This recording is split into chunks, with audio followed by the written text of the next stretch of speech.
Greetings and welcome to the Thursday morning edition of Good Day Grenada. I'm George Grant.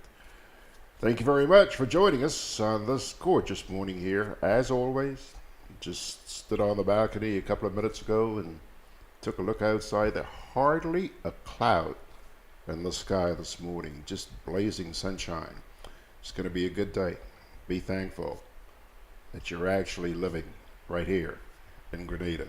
Or for those of you who are probably all bundled up this morning, sorry about that. Let's take a look at what's going to be cooking here this morning. Thursday morning, I know that you people usually look forward to Mr. Bierzynski. Yeah, I understand he's going to be here this morning. Spoke with him yesterday. But, well, before we get to Alan this morning, we've got some other things to take care of.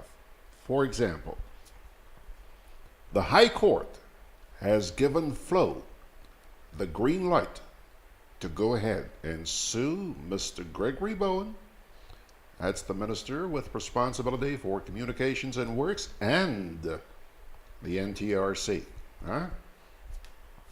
Find out what that's about in just a wee bit. And I'm also going to brief you on what's left of the Billfish tournament for the remainder of the week. Got some good news for you. And we do have an advisory from the Grenada Tourism Authority. And after all that, we're going to get to the national report, as we always do. And finally, Mr. Bierzynski. Sure, he's all saddled up. Let's see what sort of t-shirt he's wearing this morning. Okay?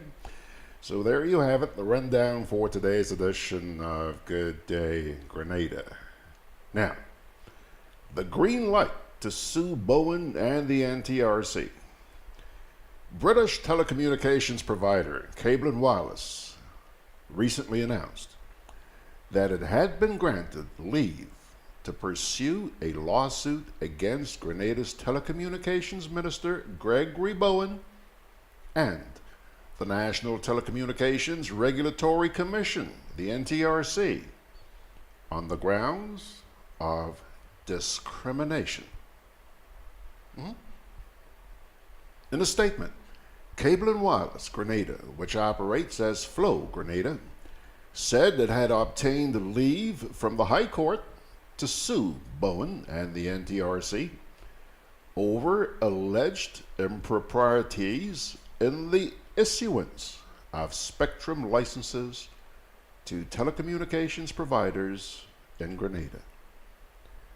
It said the High Court granted leave to the telecom provider to pursue a claim against the parties on whether certain procedures and decisions may have been illegal, improper, and unreasonable. In the statement, Cable and Wireless said since 2008, it applied to the NTRC and Mr. Bowen repeatedly for an LTE spectrum license without success.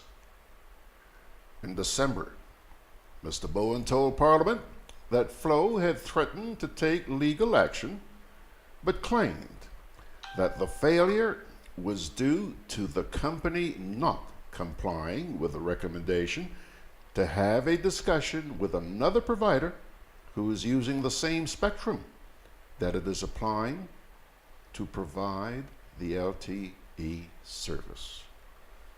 So, keep your eyes open on that one. By the way, and this is one of the questions I got to remember to ask Alan when he gets in here this morning. This issue with Mr. Bowen is about Flo. I think they're suing, Flo is suing Bowen and the NTRC. There's also another issue in which Mr. Bowen is very integrally involved, and that's the issue surrounding GRENADA. And I haven't heard anything about that in recent times. So I'm going to try and remember to ask Alan if he's heard anything in recent times. Now, I mentioned to you the remaining activities in the Billfish tournament. Well, today, full day of fishing, January 24th. And boy, they're going to have a beautiful day out there as far as the skies are concerned. Don't know about the fish in the water, but it's just a great day to be out on the water. And tonight at 7 o'clock, starting at 7 o'clock, they're going to have a fun night. That's a way of saying big time party down, I would imagine that's going to be at the yacht club. Then tomorrow, it's a lay day. That's when they remain on shore. They don't bother to go out there fishing tomorrow. And then they're going to be presenting the prizes to the local boats at a prize giving ceremony, which starts at 12 noon tomorrow. Again, I imagine that's going to be down at the yacht club. And then on Saturday, which is the final day of fishing, they're going to be out there in full force, my dear friends, full force. And in the evening at 7 o'clock, the awards dinner. Now, it says here the awards dinner, Roy St. John playing field. That's the Tantine playing field, as you and I know. Awards dinner on the playing field? I'm not sure how that's going to work. I'm really, really not sure. But the good news I have for you is that as of the end of yesterday, Grenada was leading the tournament. Let me see if I can pull this up here. Yeah. There's a boat called Hard Play 3, which has accumulated 1,800 points, and they're in the lead. Can you believe that? Of the 74 boats taking part in this tournament this year, we're out front. Second is Barbados, and that boat's called Fish Attack. Third, Trinidad and Tobago. Trinidad and Tobago, third, fourth, and fifth. Barbados is sixth. Barbados is also seventh. The United States, 8th, Trinidad and Tobago, 9th, and Barbados again, 10th. So, yay, Grenada, you go show them how it's done. I also have a note here for you from the Grenada Tourism Authority. The Britannia, that's a pretty chunky cruise ship, big ship, which was due in here today, is not going to be in. The only ship in port today, and I sat and watched her come in around 7 o'clock this morning, is the MSC Preziosa. I think we did a little piece on that sometime last week. She has a capacity of 3,959 and will be in port until 6 o'clock this evening. Okay? Now, let me say good morning to the pilgrims out there on Facebook. Hola to you too, Margaret. How you doing, girl? Well, she answers that by saying, it's a rainy day in New York City. Could have been worse, Mags. Could have been snow. Could have been ice. Eh? TF is saying, good day. He's back to the family this morning. And Matthew is saying good morning. Fitzroy Adams is saying hi to the class as well. TF says, but George, isn't the government still a shareholder in Flow and Cable and Wireless? Ask Alan. Ask Mr. B when he gets here. And he also goes on to say, kudos to Grenada in the Billfish tournament. Yeah, man. Sitting here really proud this morning. And Margaret says, of course it can be done. Just hope there is no rain because Tantine will be a watery girl, let me tell you, I lived overlooking Tantine for many, many years. Doesn't take much rain to flood that place out. Now, yes, we did have some light showers overnight, and same yesterday as well. But that place floods out like you wouldn't believe. So she says, yeah, it can be done. I don't know. What are they going to do, Mags? Put tables out there? Huh? Okay. And let's see who else is. Hello there, Penny. Penny says, hey, we got snow, ice, and now rain. You make sure you get the whole kit and caboodle, don't you? Oh, Penny. Oh, Penny. Sharon's also saying, good morning, Gigi and family. Nice weather in Florida. Yeah, nice weather here too, girl. And Glenn Andrew Mark is also saying good morning to y'all folks out there. So, folks, it's 11 minutes after the hour. Let's take our first little break here, and we'll come on back with the National Report. Together with you, our customers, we energize our community. Together with you, we energize our economy. We are working together to give our nation a better tomorrow. With you, we energize our future. Together, we energize our nation. Thank you for partnering with us as we energize our Spice Island. Renlec, energizing. Juve chocolates, cocoa nibs, and cocoa balls from Diamond Estate Grenada are now available at Amazon.com, Amazon.ca, Amazon.co.uk, and GrenadaMarket.com. Try the sensational touch of nutmeg and a touch of ginger chocolates, 75% dark and rich, 100% pure cocoa, and their 60% dark and sweet chocolate bars today. Amazon Prime members enjoy free shipping on these orders in the USA, Canada, and Europe. GrenadaMarket.com. When you can't come to the island, the products of the island will come to you. With free island-wide delivery, Hubbard's Building Supplies and Lumber Departments continue to provide the best quality lumber, steel, tiles, plumbing materials, electrical, and general hardware supplies at competitive prices. We continually consult with builders, homeowners, and contractors to improve product range and services. Enjoy discounts where applicable, including the use of credit and debit cards. At Hubbard's Building Supplies, Grandance, and Lumber Department, Caranage, we offer quality service, affordable prices, giving you the convenient, reliable, free island-wide delivery. Call 440-2087 for all your home improvement and building solutions. All right, folks. Just in case you're wondering why I'm chuckling, you'll find out in just a minute. You know, a little while ago I said to you, let's see what t-shirt he's wearing this morning. Well, just wait. You're going to have a great giggle when you see what's on his t-shirt this morning. By the way, T.F. Richards here says, George, I see that you're in red this morning. And I remember, though I'm subject to correction, that the red in our flag represents the resilience of our people. Lovely color, George. You know what is really ironic, TF? I think it was either earlier this week or last week we were talking about colors, and I mentioned that one of my least favorite colors is red. It just so happens that in the wardrobe this morning, red came up. So there you have it. Pilgrims, here comes your national report. Then we get to AB.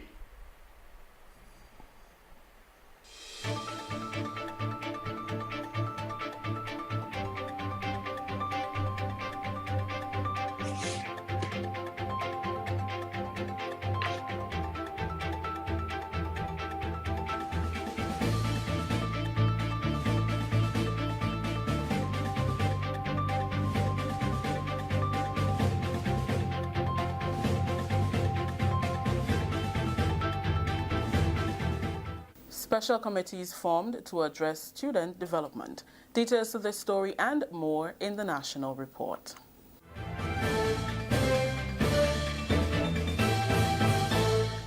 With the details to the news for today, Wednesday, January 23rd, I am Rakisha St. Louis. Two special committees are being formed to address the enhancement of education and the development of students in general. That announcement was made by Minister for Education and Human Resource Development, Honorable Emmeline Pear, during Tuesday's post-cabinet briefing. One of them will directly address the subject of regulations. The Act in Section 13 gives the Minister of Education the right to appoint special committees to ensure that we are implementing the Education Act and we are working on advancing of the education system. Let me also say that one of those committees convened thus far is the Regulations Committee. As you know, the Act, which was developed in 2002, passed in Parliament, the Act points to a number of areas in which regulations should have been developed, and we are moving swiftly to ensure that we develop those regulations. So that committee is meeting actually today as well, and we expect that within a week they will have a presentation that they would make in plenary after working in subcommittees. Following that, we expect a presentation will be made to the advisory committee and then to cabinet, anticipating that by the end of February, Ministry of Legal Affairs should have those documents ready for regulations. Minister Pear also provided details on the other special committee, which pertains to the spiritual development of the students. We are firmly of the view that there's an urgent need to engage our churches in a deeper way in what is happening within our schools. I've always said this, I'm very concerned about students who probably do not attend churches in their community, probably do not have an avenue at home for prayers and spiritual development. And so I believe school must be an opportunity where this is provided. And so I am really happy to say to you this morning that at a recent meeting with representatives from the various denominations island-wide across Grenada, we have had firm commitments from our pastors, our leaders, that they are prepared to work with the Ministry of Education. And so a subcommittee has been set up, and that subcommittee would present a recommendation to the Ministry of Education, basically outlining how this can be done within our schools. Young people in Grenada showed their ability to be the future leaders, demonstrating their understanding on topical issues debated at the 45th Independence Anniversary Youth Parliament on Wednesday. They debated the resolution, be it resolved that the political, economic, social and other benefits from being an independent nation far outweigh the dependency on a monarchy. The 9-member government side, led by Prime Minister Neilon Franklin, stood united and firm in favor of the proposed resolution, saying that there are more benefits to be derived from being an independent nation. Look at those islands that have remained under the monarchy. They are more economically developed than we are. Forgetting, Mr. Speaker, the social and moral foundation that exists here within our country. The very same thing that they bashed us for last Thursday. Mr. Speaker, how can we sit in this honorable house and say to the Grenadian people that a system that oppressed us, a system that suppressed our voice, Mr. Speaker, is better than what we have today, where every member, every citizen of this country, Mr. Speaker, has the right to cast their ballot in an electoral process. The 8-member opposition, led by Natisha Ruiz, resoundingly disagreed. She says more work needs to be done before Grenada can boldly declare its position as an independent nation. Mr. Speaker, I know you and everybody in here is very familiar with the story, Jonah and the whale. Mr. Speaker, our people cried out and said they wanted a change. They got the change. But Mr. Speaker, me and my team are just waiting in the bellies of the whale to be vomited back. So that we know when we come back here in office, Mr. Speaker, all what they did there, all the comments they made in this honorable house, will be able to clean it up. Not just sweep it under the carpet, Mr. Speaker, but clean it up, and clean it up good, Mr. Speaker, because I know, I'm very confident in my colleagues, and we, as people for our country, Mr. Speaker, our little nation, I know we can move our nation forward, Mr. Speaker. Youth Minister Honorable Kate Lewis noted that the Youth Parliament provides a chance for young people to experience firsthand the parliamentary process. She's confident it creates avenues for them to air their views on matters of national importance. Our government's mandate to have young persons representing us, as you can see, people in the Parliament of Grenada, both the upper and the lower house of Parliament. And we also have that mandate where we want to produce our future leaders. So what we did is to see the return of the National Youth Parliament so that our young people can get the exposure to make their contributions towards our country. The 2019 National Youth Parliament is one of the many activities listed for the commemoration of the 45th Independence Celebration. Member of the National Celebrations Committee, Ms. Tonya Hyacinth, applauded the young debaters. I must say, as a member of the National Celebration, we are very pleased with what took place. We saw valid points being put across. We know that the participants would have had training sessions, and we can see from this that their training did go as planned, and they have learned the rules of Parliament and how to execute speeches in Parliament, and for that we are very pleased. Nealon Franklin, who represented the leader of government business, was awarded the most outstanding debater of the 2019 National Youth Parliament. This is the National Report. We'll have more news after the break. It is here again, it is here again.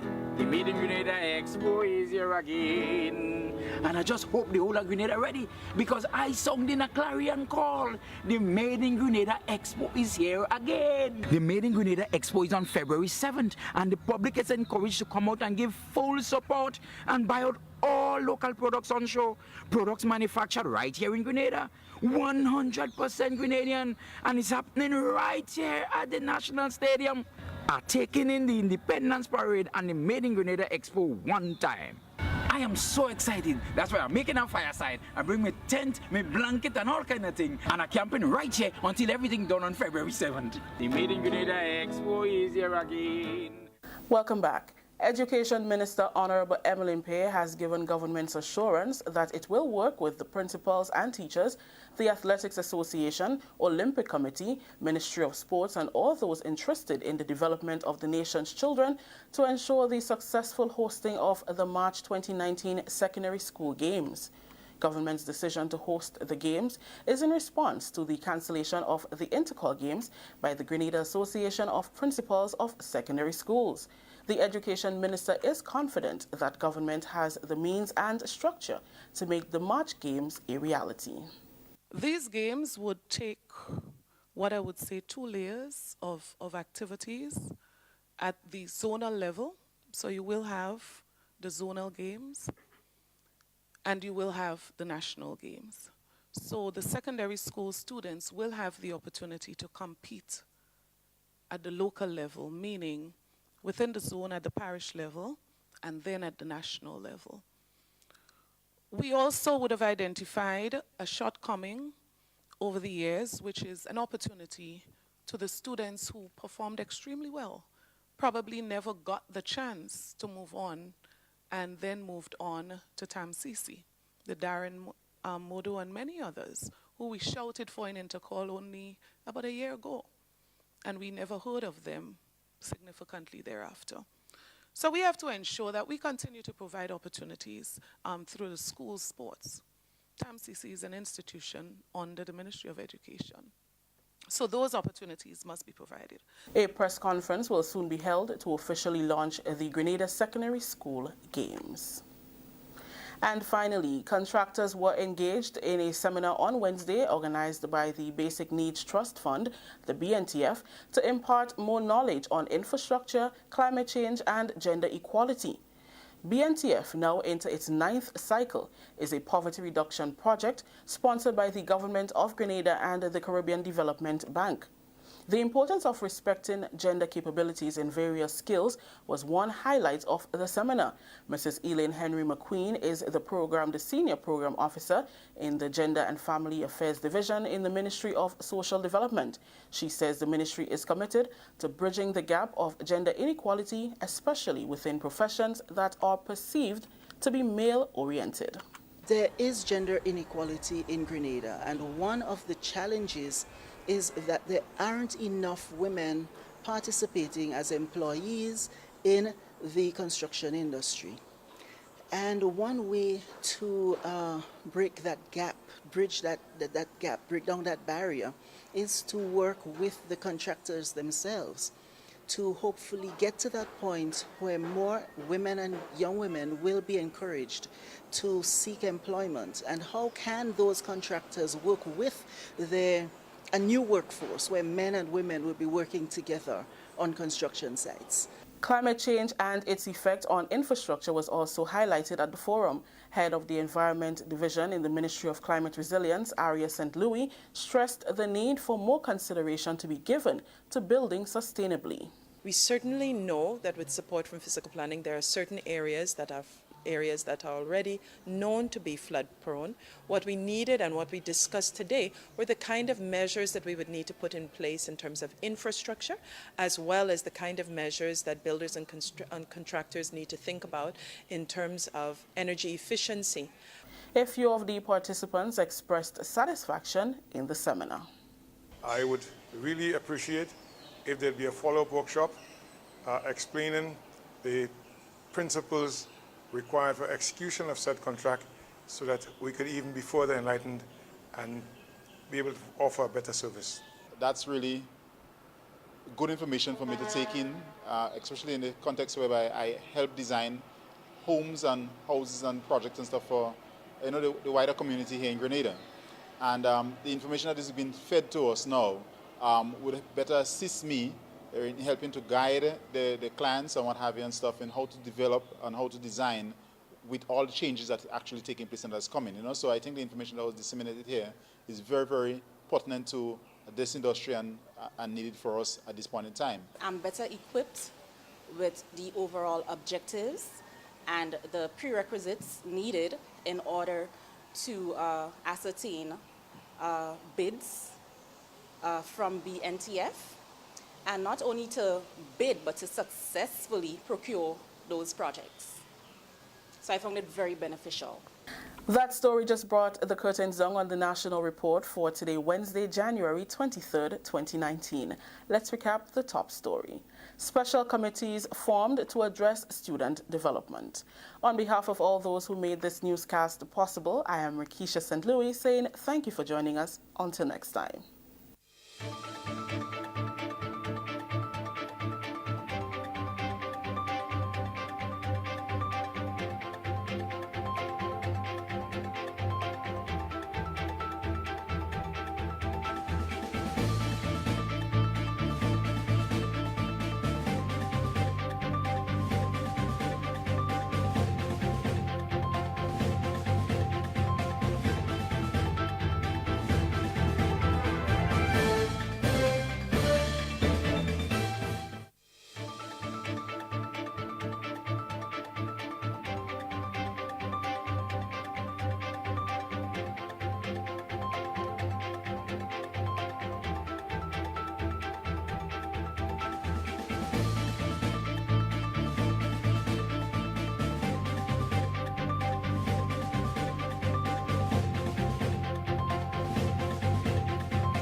Insurance Company, strength and stability. Grenadian General Insurance Company. Tell your friends, tell your family. We cover householders comprehensive, motor and even fire too. Contractors all risk burglary, public liability, professional indemnity, directors liability, and wait, we still have more. Come and find out more what you're waiting for. We are located on Scott Street, St. George's. For more information, call 440-2434. Tell everybody. Hey, Lynn. Hey, neighbor. Here's the bill I asked you to pay for me. How did you get your electricity bill to be so low? For one, we size our transformers just for what we need. And we unplug transformers, chargers, and other devices when they're not in use. We also replaced our light bulbs with LEDs. They burn less energy, right? Much less. I even replaced the seal on my refrigerator door to keep the cold air in. And Grenlec is always advising us not to open the fridge too often. That's right. And my family washes and irons in bulk. With fuel prices changing all the time, how do you know if it is working? We pay attention to the usage history table. Over time, our average usage has decreased. So while Grenada can't control fuel prices, I can conserve energy and save money. Grenlec, energizing our Grenada. Alrighty, folks. Alrighty. It's 9:30 on the button. I'm going to get to Mr. Bierzynski in just a wee bit, but I want to get back here to Facebook for just a sec. Margaret said, and she's referring to the newscast, and believe me, I understand exactly what you're saying, Margaret. For years, I've been listening to this lady say would have, and would have, and would have, and would have, and would have, and would have. Margaret says her name should be Minister Would Have or Should Have. Huh? I understand, Margaret. I understand. It's amazing. After all these years, still hasn't been able to get it right. We have also been joined by Veronica Sandy and Ashton Fletcher. They're all saying good morning, and so is John from parish number 7 out there. And let me say good morning to Mr. B, and then I will read the comment here on Facebook, which is actually directed Mr. Bierzynski, are you hearing me, sir?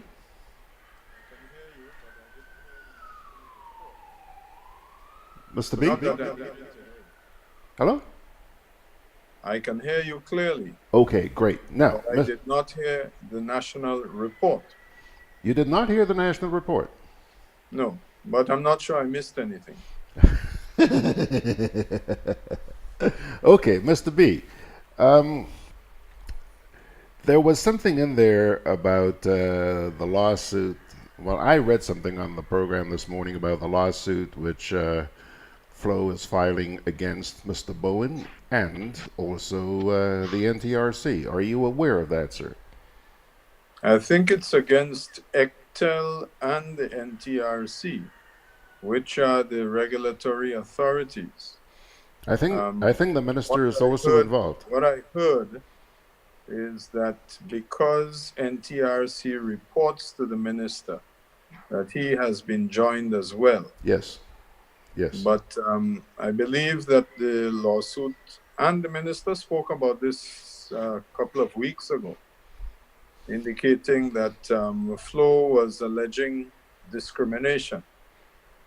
So no doubt their lawyers will produce necessary arguments in support of the claim. And as the minister said, the government will be filing or has filed an appropriate defense. So we shall see. The matter will be before the court. Okay, and Margaret has just chimed in here and she says, you're quite right, Alan. You didn't miss anything in the national report. Okay, just wanted to share that with you in case you thought you had lost everything. Well, I did hear a comment about would have. So had I been in a position to hear it, then perhaps I would have had something to say. But clearly, not having had the opportunity, I have nothing to say. Okay. All right, all right, Mr. Bierzynski. Now, the comment on Facebook that is directed at you comes from T.F. Richards. He says, George, this is for Mr. B. Some time ago, while I was employed by government, I realized that they were changing the telecommunications system in all government entities from Flow to Digicel. And I, hold on. And I said to myself, but isn't the government a shareholder in Flow? So who's fooling who? Could you imagine seeing Mr. B driving or purchasing a Toyota while being the managing director of Hubbard's? Well, TF, he ain't the managing director. Look at that bear. The man is retired. Okay, he's gone. But Mr. B, how do you respond to TF? Well, I suppose I need to be careful, but let us say that I drive an Isuzu. Let's say you drive a... And with regard to Digicel, not only is the government moving all of their telecoms infrastructure to Digicel, which, as I've said before, is a privately held entity by a very rich, for the time being, billionaire from Ireland.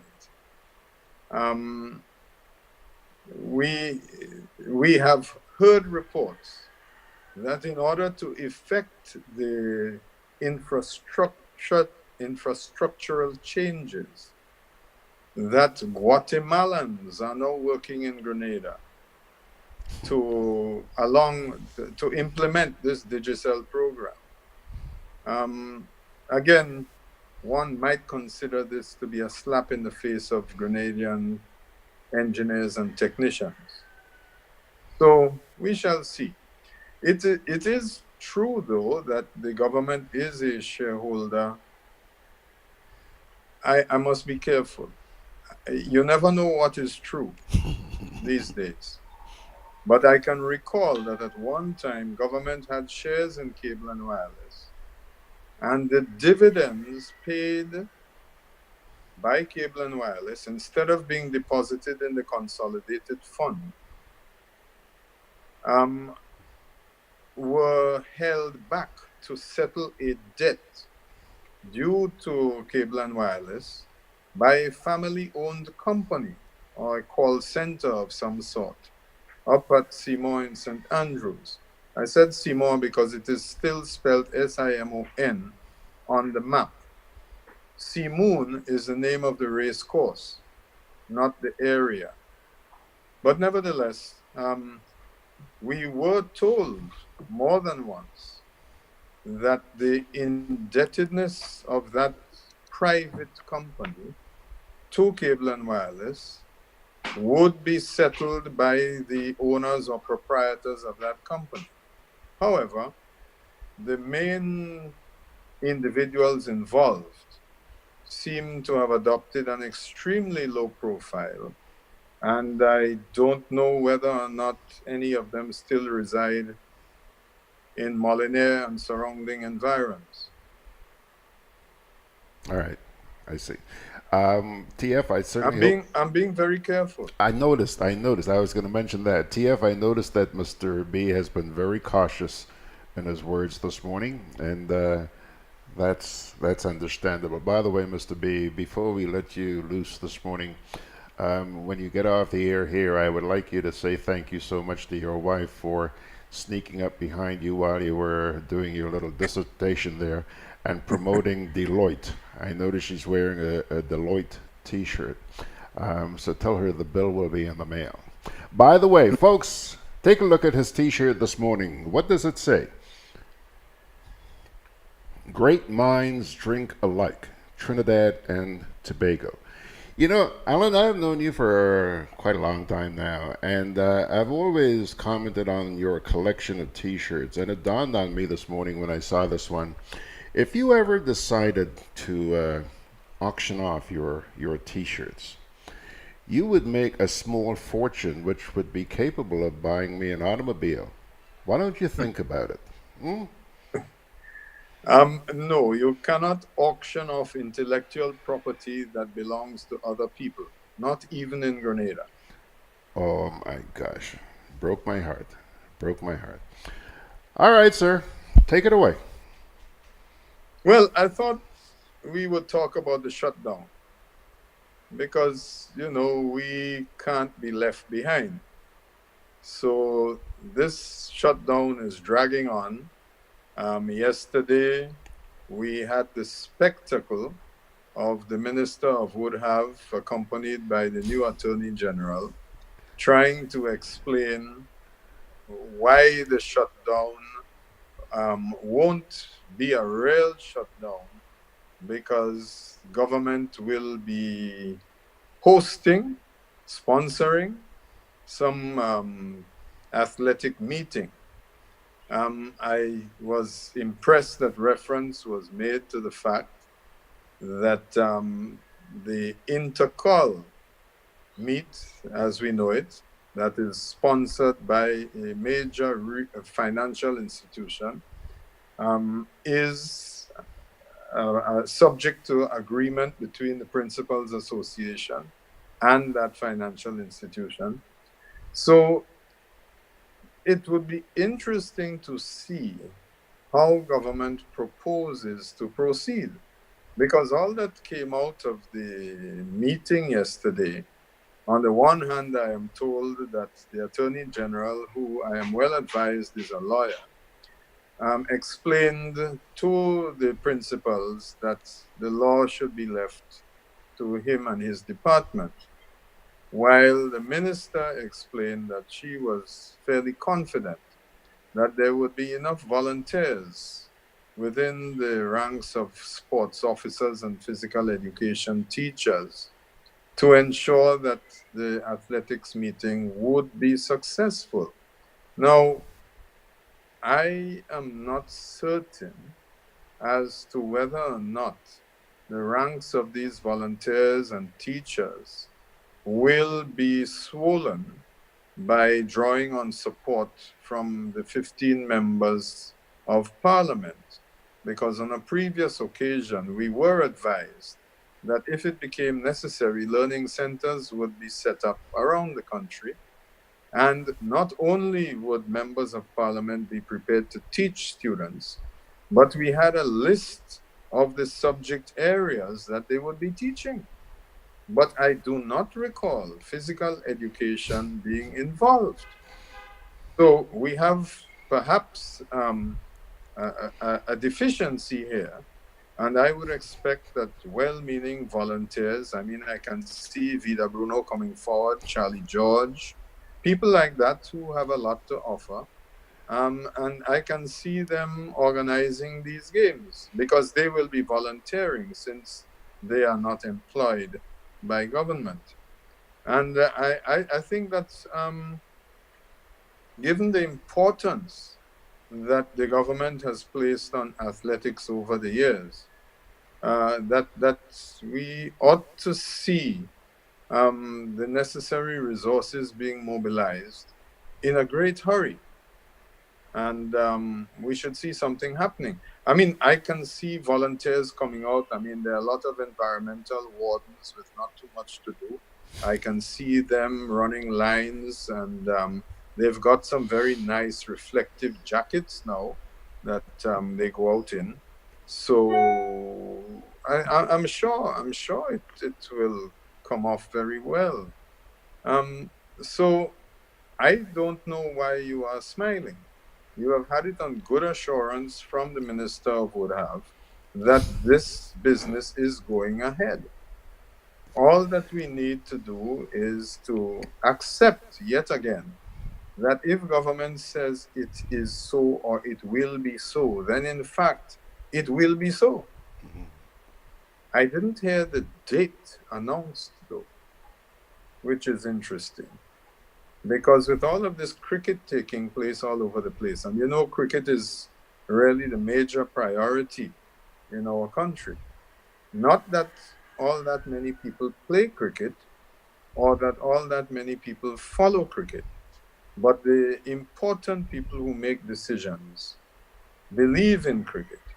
And so we shall have the appropriate observances as the West Indies continues to do battle with England. One hopes that they will be able to break the chains of colonialism and give England the thrashing that they so richly deserve as payback for all of these years of imperial domination. Absolutely. I mean, after all, the point is that if you give a West Indian a bat and a ball, he's supposed to be able to stone down these Englishmen.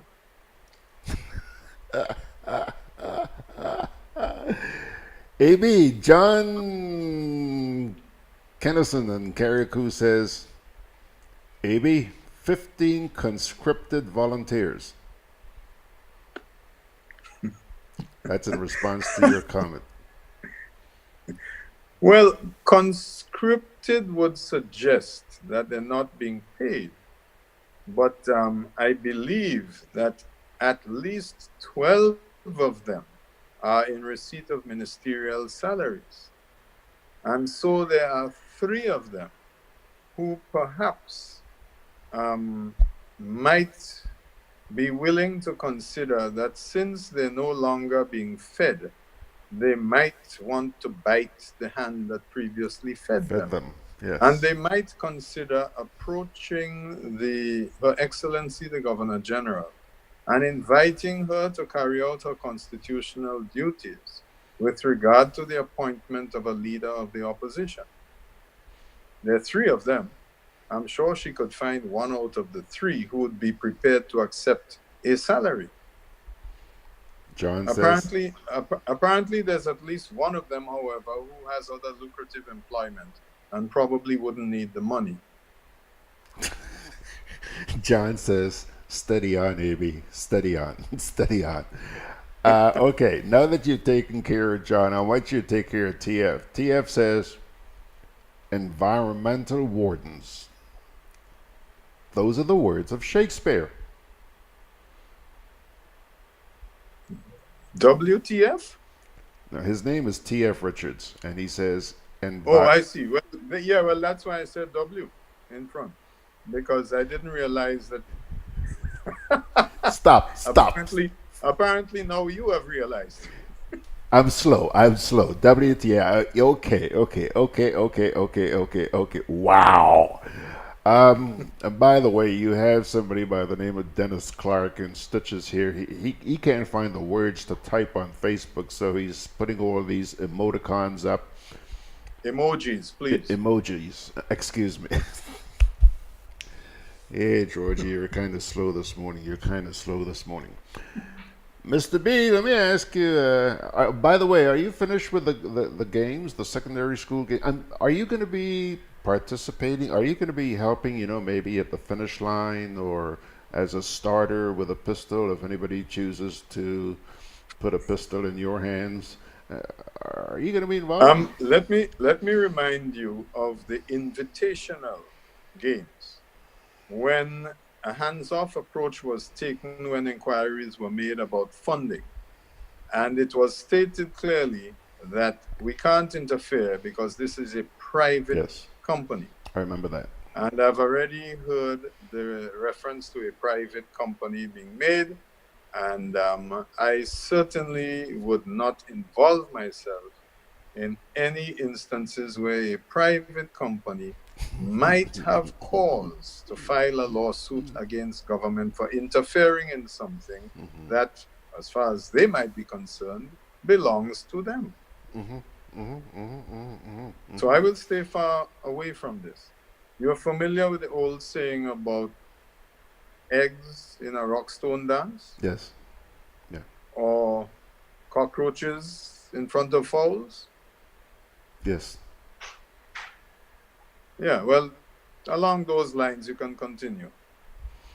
Don't go in. Mr. Kennison is reminding us that it's a family show, so we better watch what we say here. Let me now turn to the Venezuelan situation. Have you been monitoring that? Because I have a question for you. Oh, yes, I've been monitoring it because I am deeply interested as to what Chester Humphrey will say now, because it seems that it is only Chester, Daniel Ortega, and the president of Cuba, not to mention probably Iran and Russia, who are recognizing President Maduro, because all of the other Latin American countries are prepared to recognize the opposition leader who has very bravely declared himself president. It goes beyond that.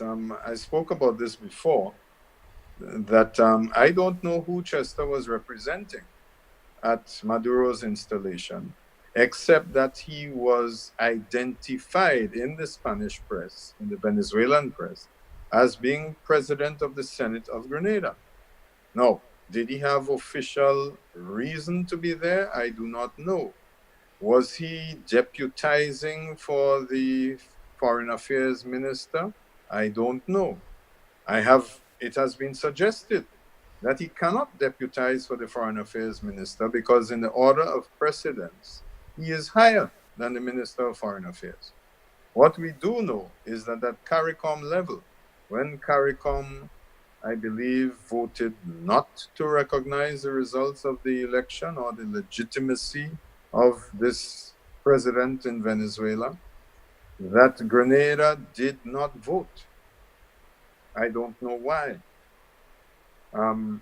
The other interesting thing is that while CARICOM has apparently established a position on the matter in that they're not recognizing Maduro's election, we have appointed, I understand, an ambassador to CARICOM, who, I am told, accompanied Chester to Venezuela,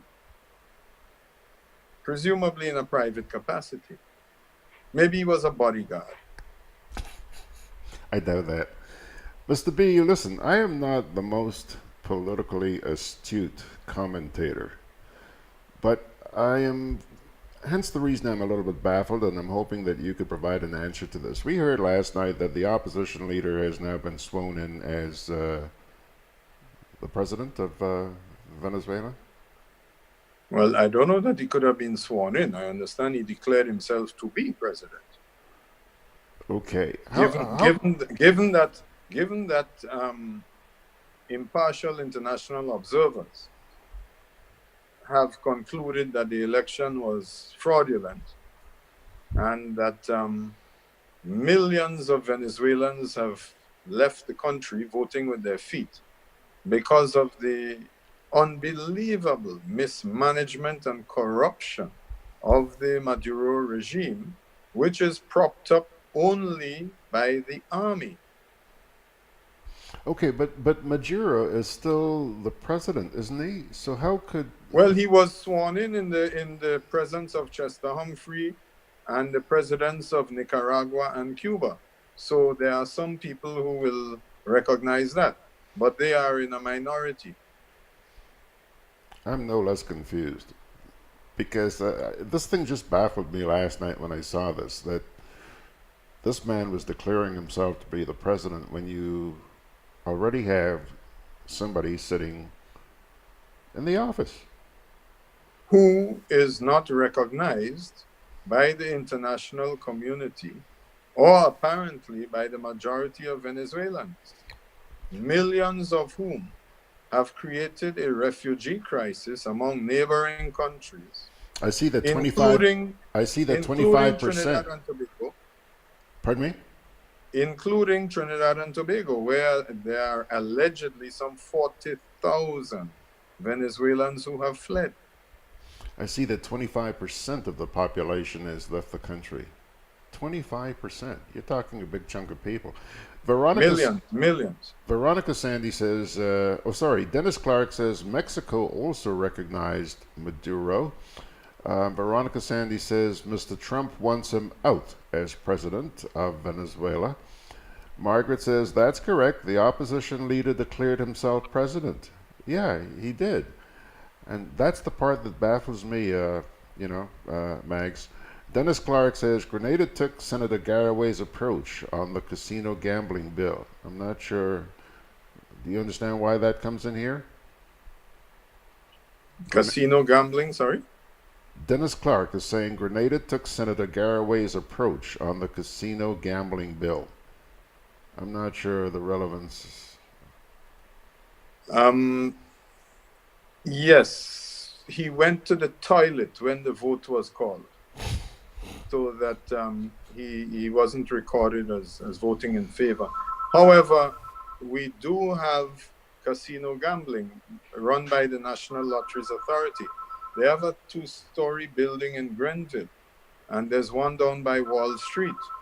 I mean, it's quite amazing, given the noise that the evangelical churches made against casino gambling, that we have the Lotto in effect building casinos in centers where there are people who have, I would think, not a lot of disposable income, but are disposing of said income on these games of chance run by Lotto.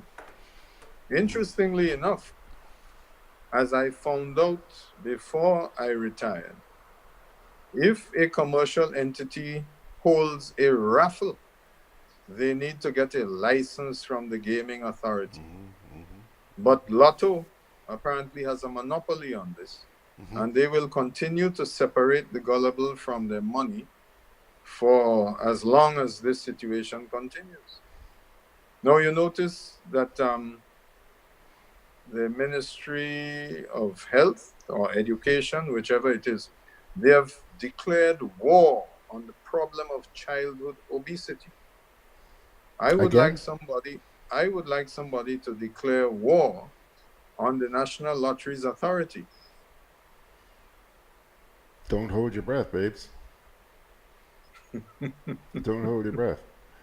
AB, Anthony DeRig says here on Facebook, and by the way, we're running out of time. Anthony says, George, Mr. B is a very knowledgeable individual. I wish he would gather a few of the people in Grenada who make important decisions and impart some of his words of wisdom. Anthony, what makes you think, even Bierzynski, what makes you think they would listen to him? Mr. Derriggs, in 1992, a group of like-minded individuals attempted to mobilize and motivate the type of individuals you seem to think might exist in Grenada. Led by Leslie Pierre, we were decried as an iniquitous businessman's regime. I've never forgotten it. And as a result, at my advanced stage of life, I intend to enjoy myself, not to hasten my early demise. Well, no, it won't be early, just demise.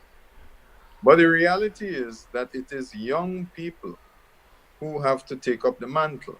When I was young, I was involved in a lot of activities. And frankly, the exercise of democracy is best left to young people.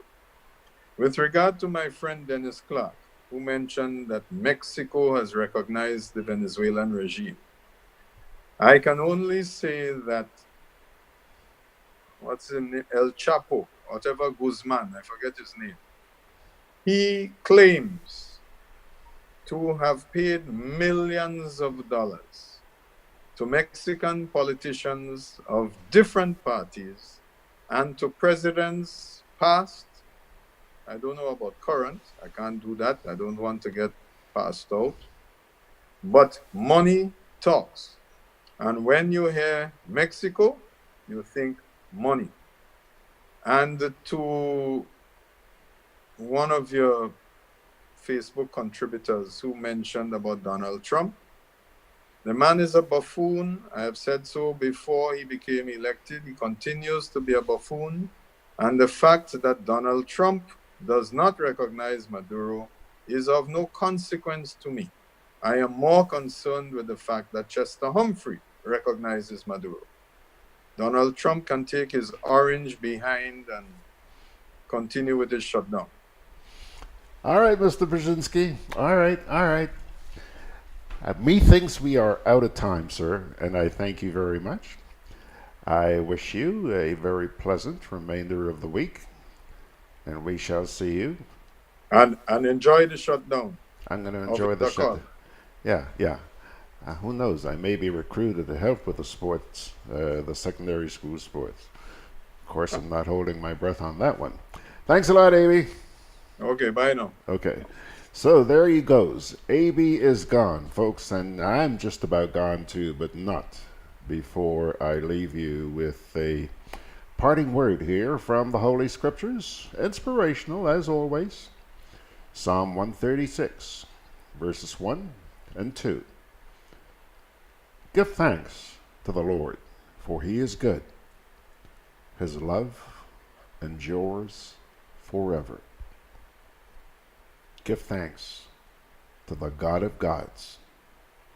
His love endures forever. Pilgrims, George Grant sending God's blessings your way. By his grace, let's do it all over tomorrow morning.